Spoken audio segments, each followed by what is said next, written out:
Nobel পদক বিজয়ী doctor Muhammad Yunus যুক্তরাষ্ট্রের সর্বোচ্চ নাগরিক সম্মাননা কংগ্রেশনাল গোল্ড মেডেল গ্রহণ করেছেন।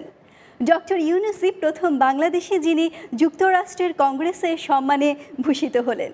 এ সম্পর্কে একটি প্রতিবেদন। ওয়াশিংটনের ক্যাপিটল ভবনের সুদৃশ্য রোটান্ডা চত্বরে এক ভাবগম্ভীর অনুষ্ঠানে গ্রামীণ ব্যাংকের প্রতিষ্ঠাতা ডক্টর মুহাম্মদ ইউনুসকে যুক্তরাষ্ট্রের সর্বোচ্চ বেসামরিক পদক কংগ্রেশনাল গোল্ড মেডেল দেয়া হলো। অনুষ্ঠানের শুরুতেই বেজে উঠল জাতীয় সঙ্গীত এবং সশস্ত্র বাহিনীর কালার গার্ড প্রদর্শন।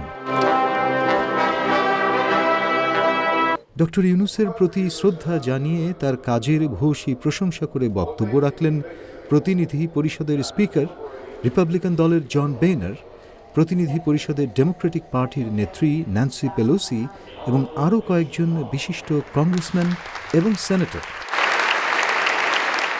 তারপর ডক্টর ইউনুসের হাতে তুলে দেয়া হলো কংগ্রেশনাল গোল্ড মেডেল।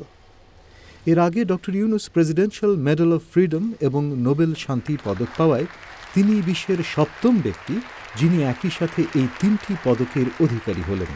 এছাড়া তিনি প্রথম মুসলমান যিনি এই সম্মানের অধিকারী হলেন।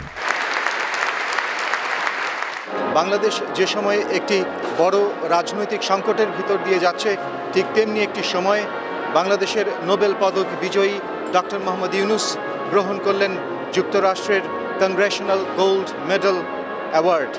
এটি নিঃসন্দেহে বাংলাদেশের ভাবমূর্তি সারা পৃথিবীর কাছে আন্তর্জাতিক মঞ্চে আরেকবার উজ্জ্বল করল। If we fix our system, nobody in the world will be a poor person. Nothing is wrong with the poor people. Each human being is packed with unlimited creative capacity. ধন্যবাদ বক্তব্যে ডক্টর ইউনুস বললেন, system বা ব্যবস্থাকে ঠিক করতে পারলে বিশ্ব থেকে দারিদ্র্য বিদায় নেবে। তিনি জোর দিয়ে বললেন, দরিদ্র মানুষের কোনো দোষ নেই, প্রতিটি মানুষই হলো অসীম সম্ভাবনার আধার। সুযোগ তৈরি করে দিলেই মানুষ আকাশের সমান উঁচু হয়ে উঠতে পারে।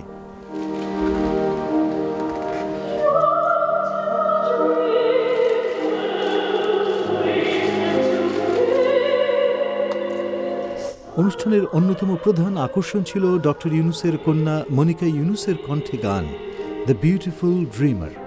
বাবার অর্জনের উচ্চতাকে যেন স্পর্শ করল মেয়ের সুমিষ্ট সাংগীতিক পরিবেশনা।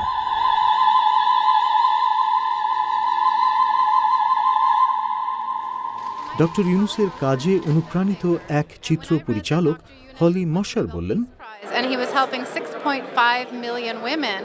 I realized that was 1 out of every 1,000 people on earth. So I immediately decided I was going to go to Bangladesh and make a film on his work. Ambassador M Osman Siddique, আমি একজন বাংলাদেশি আমেরিকান এবং উনি যে এখানে যে ওনার যে প্রভাব ছড়িয়েছে ক্যাপিটাল হিলে, আজকে দেখলেন তো যে সব দুই দলেরই সব লোক জড়িত হয়ে ওনাকে এই সম্মান দেখিয়েছেন। তার জন্য আমরা সবাই গর্বিত।